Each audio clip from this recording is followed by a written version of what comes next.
Hey guys, welcome to July favourites.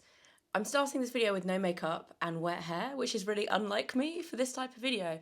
But I was thinking this morning, I have like a limited amount of time. It's Sunday morning, really early. I have my coffee on, like half drunk. I'm gonna take a sip. And I wanted to film this video, but I also wanted to film like a get ready with me, like doing my makeup video as well this week. And I didn't get the chance to do them, so I thought I'm gonna just combine the two. So first up, I'm gonna start off with the most obvious, the fact that I have wet hair, which for me is super unusual. I've actually not used heat on my hair for nearly a month, and I've actually been loving it. I feel like I've dabbled in this over the past few months, but I've always gone back to, at the bare minimum, the straighteners, and I've just fully embraced no heat, especially on holiday. We've been away for just over a week, and I just, like, in the heat, my hair dries really well into like beachy waves.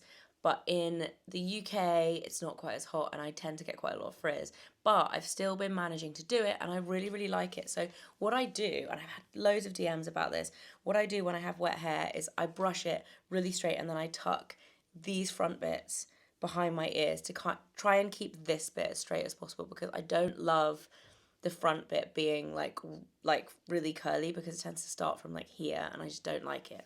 Not curly, but wavy. So once this dries, there'll be a bit more volume in the front, but at the moment it's like very flat. And then my first favorite that I've been using is the Philip Kingsley Frizz Fighting Gloss, which looks like this. Now, I did have the color version of this. I think it was in a monthly favourites actually a couple of months ago, and I did really like that one as well. But actually this one I prefer, and I much prefer the packaging for this one as well, because it's in a tube instead of a glass bottle. And what I then do is use 4 pumps of this, and I work it through my hair. I've already done this today, so this is like my second round.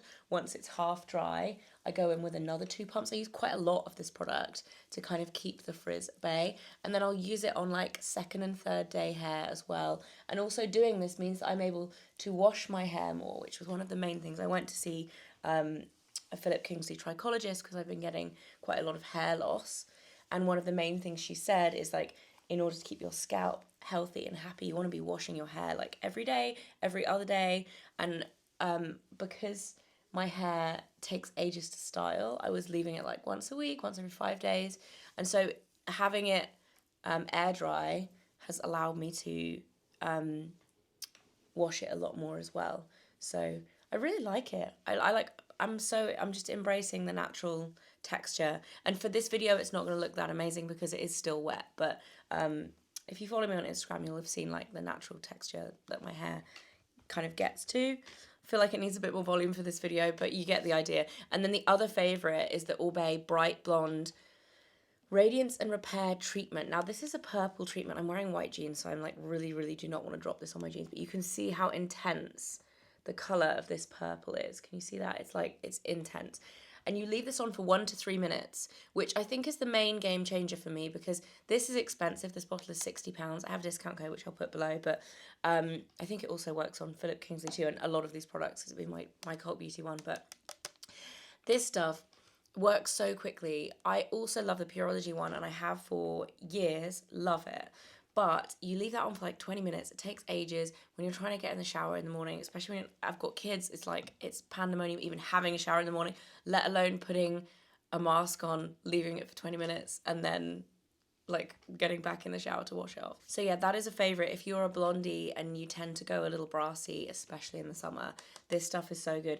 And then a few skincare bits before I get started on my makeup. The first one is this.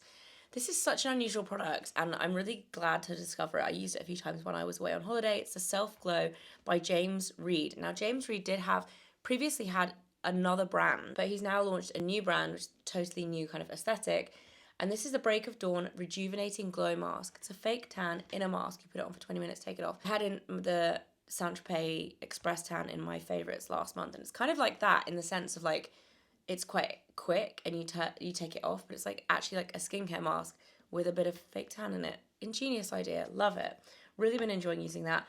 I've also been absolutely loving, I'm going to put this in first because I'm not going to use it today, everything else I'm going to use, the Estee Lauder Advanced Night Repair Serum. This is like an iconic product that I've used for years, but I just did a collaboration with Estee Lauder for this range on my Instagram, and I've had this on my shelf like for the last not this bottle, but as in like, I have it in my kind of rotation always. But it's led me to kind of like rediscover it, and more specifically rediscover it for use like in the summer and like post sun skin, etc.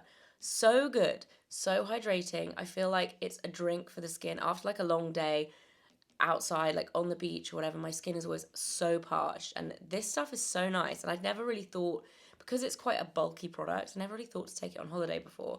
I've loved using it these past few weeks. It's definitely like a rediscovery. It's so good under makeup as well. And then another serum that has launched in the UK this month. This is the CeraVe Skin Renewing Vitamin C Serum. Apparently this is like the best selling serum in the US, like super, super popular in the US. It's 10% vitamin C, but what I love about this is the texture. So you can see it just looks like a normal serum, but when you put it on, it's so smooth. I love it. I feel like CeraVe just get better and better as a brand. Like, I love them for their cleansers normally, but actually this serum is like made its way into my everyday. So nice under makeup. I always like to use a vitamin C underneath my SPF as well in the summer for kind of added antioxidant. But this is very, very good, and is, I want to say affordable, but actually it's like mid price point, but really, really great. And then another one that I've loved that's a little bit more pricey is the Tatcha Mineral SPF. This is called their Silk Sunscreen. This is the facial SPF that I've been using this month, and I want to show you that's about how much I use. This is the colour of it, because it's kind of pink. But because of that, when you put it on, it doesn't add coverage, but it adds like a kind of glow to your skin that looks really nice. So when I was away, a lot of the time I was not wearing a base, but this adds just like a little something. Yeah, I love that. So nice. And then once it dries down, it's not quite as glowy. The other thing I wanted to mention as well is the Sol de Janeiro SPF spray. They released like a range of 3 different textures of sunscreen. Was it last month, the month before? The spray one, I don't have it now because I threw it away because I finished the whole thing when I was away. So, so good. Like, excellent. If you're looking for a quick coverage SPF 50 sunscreen that stays for a long time, is really, really quick to apply and dry, then that is it. It's literally like just excellent. 100% recommend that. And then another discovery I'm still layering on before we go into makeup, the Laura Mercier Pure Canvas Hydrating Primer. I think they've reformulated these recently.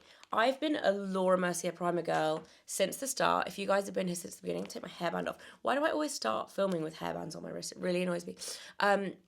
If you've been here since the beginning, you will know I have used and loved Laura Mercier primer since the start, and they've reformulated this. It still has that really gorgeous texture and like smooth kind of hydrating texture, but it feels more kind of quenching to the skin now. So hydrating, and just really gives you an amazing base. I feel like I need to wait 5 minutes for all of this to sink in properly before putting my makeup on, but let's talk about makeup. So first up is the Charlotte Tilbury Unreal Skin Sheer Glow Tint, and I was convinced I had this in last month's monthly favourites, but I didn't. This is actually had such mixed reviews online. I love it, and I did an Instagram when this first came out talking about this, but I've seen some people really not like it, and my theory is this is marketed as a foundation. For me, this isn't a foundation, it's like a skin enhancer, right? If you have like immaculate skin and you just want a little glow and you don't really want coverage, you don't want to put it all over your face, then this can work as a foundation, like a really light foundation. But it does have coverage, like you can use it as a foundation, but it's just a very, very, very glowy finish that most people, I think, wouldn't necessarily want. However, I use this in combination with a foundation in the same way that I would use the Hollywood Flawless Filter, right? To me, this is just Hollywood Flawless Filter in a stick. It's so convenient. So what I do, and like I say, I've done this before, so if you've seen it, I'm going to go quickly. I put it on the places where I want the glow. Then I go in with a foundation, whatever foundation I want to use that day. Today, I'm using my forever favourite, Chanel Vicemia Aqua, which also, on a side note, a little bit of a detour here. This stuff, I get so many DMs. I've spoken about this for years. It's like I said, it's a forever favourite of mine. I've been speaking about it since it came out. So many of you DM'd me saying, it's been discontinued. This is the shade B30. It was unavailable for a while, and I actually spoke to someone at Chanel and they said they were reformulating, and it's now been back available for a few months. I feel like, again, I've spoken about this at some point, but I still get DMs about it now.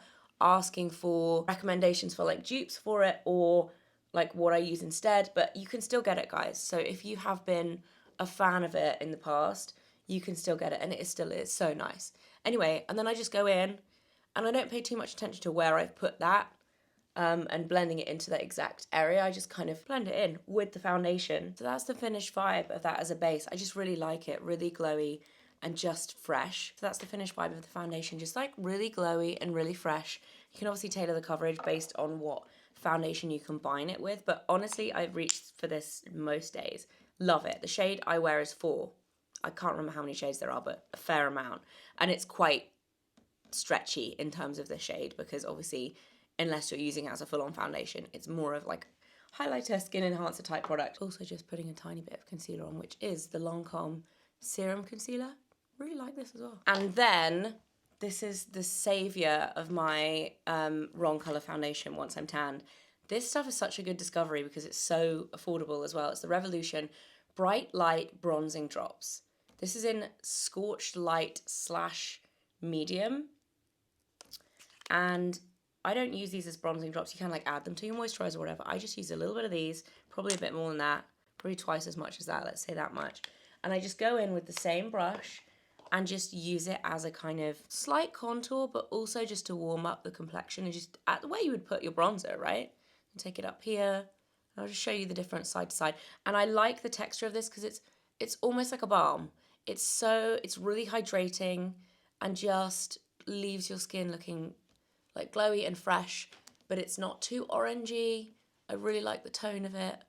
You just go in and kind of blend it all in. Feels really nice to apply as well, very like cooling and fresh. Just adds a little bit of dimension back in, but also when you're a bit tanned and your foundation's a bit light, instead of buying a new one, you could add it into your foundation, but I quite like to add it to the points where you'd want a little bit more bronzing. But really rate it, and it's a really affordable product. You can buy it on Amazon. And then for blush, I have totally fallen in love with this product, which is from Pat McGrath. This is her Divine Cream Blush Legendary Glow in Divine Rose Glow. And it's a gorgeous rosy colour with a slight mauve. It's really hydrating formula cream blush. And I like to use it on my cheeks. I like to put a little bit here. I do this with like a lot of my cream blushes. A little bit here, and then put it on my lips as well. I usually have balm underneath this anyway, but it's a very balmy texture. And it's just very easy. Love it. I've also totally fallen for the Anastasia Brow Wiz, which I'm very late to the party, and I think I have had this in the past. I'm very late to the party with this, but really rate this as a brow pencil. I have sparse brows right on the arch here, so I always go in and just like give my brow the top part of the arch of the brow back, and then it just makes all the difference. And then fill in some sparseness. But I honestly really rate this, and I see why it's such an icon because I think I've used it before. The shade I'm using is soft brown. So that is it with a little bit of powder and mascara. On a side note, I love this mascara. It's from one of the brands that I mentioned in this video, but I'm not allowed to talk about it. I think it's embargoed till like the end of September or the beginning of September. Anyway, it's very good. Something good is coming from one of the brands that I spoke about. One last favourite, which is this lipstick. These are the new lipsticks from Estee Lauder. Can we just take a moment for this packaging? Because what on earth? They look like the vintage like cigarette holders. Don't want to glamorize smoking. Smoking is not cool. But it looks like Audrey Hepburn's cigarette holder situation. Gorgeous. Anyway, my favourite colour is Out of Time. Look how tiny and skinny these are. Surprise, surprise, it's like a pinky mauve. What is amazing about these though, I'm going to take this Pat McGrath cream blush off my lips, is that they're very hydrating, but they're also very long lasting, which is rare to find that combination, right? I have such issues with the skin on my lips. I can not wear many lipsticks, but this is hydrating enough that I can wear it. It's comfortable for me to wear, precise to apply, it's creamy, and it stays on. It has that staying power of a full-on lipstick, but yeah, really, really like it a lot. Going back to my hair as well, it's like almost dry now. This bit at the back is still very wet, but you can see what that serum does for it, because normally if I leave my hair to dry naturally, it would normally be so frizzy, but that just literally takes out the frizz and leaves it really shiny. And honestly, that's all I've been using. Just been rolling with natural hair and I'm loving it. Right, that is it for this video. I hope you guys have enjoyed it. A little bit different to my normal favourites, but hey, I thought I would just try everything as I was going, and I feel like it illustrates everything a bit better. Hope you enjoyed it, and I'll see you very soon.